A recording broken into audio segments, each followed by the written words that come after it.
Hey everybody, Bungzy here with another ultralight review on ultralight backpacking.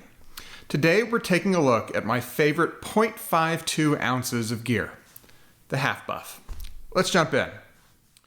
What forever Buff called the half buff is now called the multifunctional headband. Super generic name. Seriously guys, how about a 5-minute company brainstorming session to come up with a better name? Old habits die hard, so you may hear me refer to this as the half buff in this video. Just FYI. Important side note though, the multifunctional headband is not to be confused with Buff's even more generically named headband, which has different dimensions altogether. Remember that. And to avoid all confusion, I have a link directly to the half buff in the video description down below. Let me start by saying that I prefer the half buff over the full-size buff. While I walk through the uses and selling points of the half buff, I'll clarify why I prefer the little sister over the full-size big brother. But let's start by focusing on the material. First off, it's synthetic, so it dries so much quicker than, say, a cotton bandana, which will pretty much stay wet and damp all day, day after day. Thanks to this little gem, I'm no longer dragging a wet bandana around with me. Second, many of the models are made of Coolmax. Is the marketing on these specialized fabrics way over the top? For sure, but it's not complete BS. You can actually notice how moisture is pulled off and away from your skin by this material relative to other materials. And lastly, on the material, it's antimicrobial.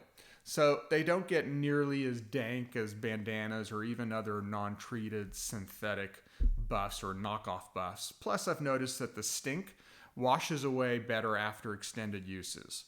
Now let's talk about those use cases. For starters, I obviously use it as a headband. It keeps sweat out of my eyes and helps protect my growing forehead from the sun. If it's crazy sunny and I'm super exposed, I'll use a hat. But if not, the buff is perfect. I hate slathering on sunscreen all day long, especially anywhere on my face. It never lasts, and it inevitably ends up in my eyes, which stings and is surprisingly hard to rub or wash out. Maybe I just have sensitive eyes, but once it gets in your eyes, it just stays there. There's also some new research showing how sunscreen ends up in your bloodstream, which is not where it belongs or it's meant to be. So I'd rather cover up than lather on. Sticking with the noggin, you can wear it behind your ears or over your ears. If it's sunny and you're not wearing a hat or a hoodie, the buff can protect the top of your ears from getting burned, which is more than you can say about a ball cap alone. Your ears can get fried out there. And if it's cold, the buff can give your head and your ears that little bit of warmth. It's the perfect weight for most cool conditions, in my opinion. Is it as warm as a full-size buff or a beanie when used as a cold weather? Of course not. It doesn't provide as much coverage, but for me, unless it's really, really cold, I can't hike in a beanie. My head just overheats after a few minutes of a brisk pace. But the half buff is the perfect weight. You won't overheat in it.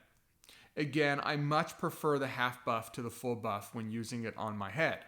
You see, here's the secret. The half buff, or again what's called the multifunctional headband, isn't really half a buff. It's more like a quarter of a buff, which I'm guessing is why they changed the name. They probably got in trouble calling something a half buff that was really only a quarter of a full-size buff. But that's just a guess. I find the full buff to be too long and therefore too bunchy and too tight and too hot when worn anywhere above freezing. As I mentioned, the multifunctional headband is only 0.52 ounces. Depending on the model, the full-size buff can be 2.9 ounces. That's more than 5 times the weight and consequently length. And besides, I'll almost always have a hood on my jacket or a proper fleece beanie with me anyways, for when I really need proper head warmth. Okay, moving down the head a bit, you can also use the half buff as a neck gaiter or over the lower half of your face. if it's chilly. Throw a proper beanie on or your jacket hood up, and then move your half buff down to cover your neck or lower half of your face. And sticking with the neck, if you're prone to sunburn on the back of your neck, problem sort of solved. While it may not provide as much neck coverage as the full-size buff, or a hat, obviously with a hood, with a cape, I find the full-length buff to be, again, just too much for the neck in the summer. It's just too much fabric and warmth for the warmer temps. Again, not the multifunctional headband. By the way, if you haven't watched it already, check out my recommended hiking shirt review, where I touch on my recommended system for getting proper sun coverage. Okay, enough with the head. I also use my half buff as a wristband when not on my head. It's super handy for wiping off the sweat, cleaning sunglasses or a camera lens or whatever else might pop up, and keeping on your wrist just keeps it accessible. And once again, the full-size buff is just too much fabric around your wrist and forearm in warmer temps. At least for me, that's my opinion. But maybe I just overheat easily. And for you fellow single-wall tent dwellers, the half buff is also perfect for wiping down any condensation on the inside or on the outside of your tent in the morning. It wrings out easily and dries up much quicker than a cotton bandana, which kind of hits the wall on its absorbing abilities pretty quickly. By the way, you don't put your tent away completely wet. Take a minute to wipe it down if you don't already, both on the inside and outside. And if you get a minute during your day, either on a break or if you get to camp early and the weather permits, let your tent air dry for a little bit. Moving on, I also use my buff to wash up with a little soap before dinner. I get a cleaning, as does the buff in the process. It's a win-win.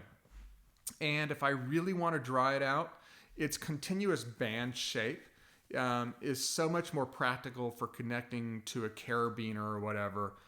With a bandana, you have to kind of tie a knot, which is less than foolproof. It can come undone, you can lose it, and it results in a bunch of the material staying wet as it gets bunched up inside the knot. That's about it. The only place I draw the line with my buff is with my food. I always carry a little rag in my cooking kit just for the purpose of cleaning my pot and drying my pot. Other than that, the half buff is ready and waiting for just about anything. I don't really pay much attention to worn weight versus pack weight. It's all weight. But this little item will save you weight, not only over a full-size buff, obviously, but over additional items you can leave at home. You don't need a bandana, a towel, or even a hat, depending on where you're hiking. And it's worth mentioning that when I'm off of the trail, I use my half buffs all the time when running or under my bike helmets in particular. You could try to pull this off with the full-size buff, but again, the multifunctional headband is so much more comfortable. It gets the job done without all the extra material in the way. Again, I have a link in my video description down below should you want to pick one up. Well, that's all the time I need, and I hope I gave you something to think about. As always, please help me grow the show by hitting the like button and clicking on the Bungzy logo floating on the screen somewhere to subscribe if you haven't already. It helps me a ton.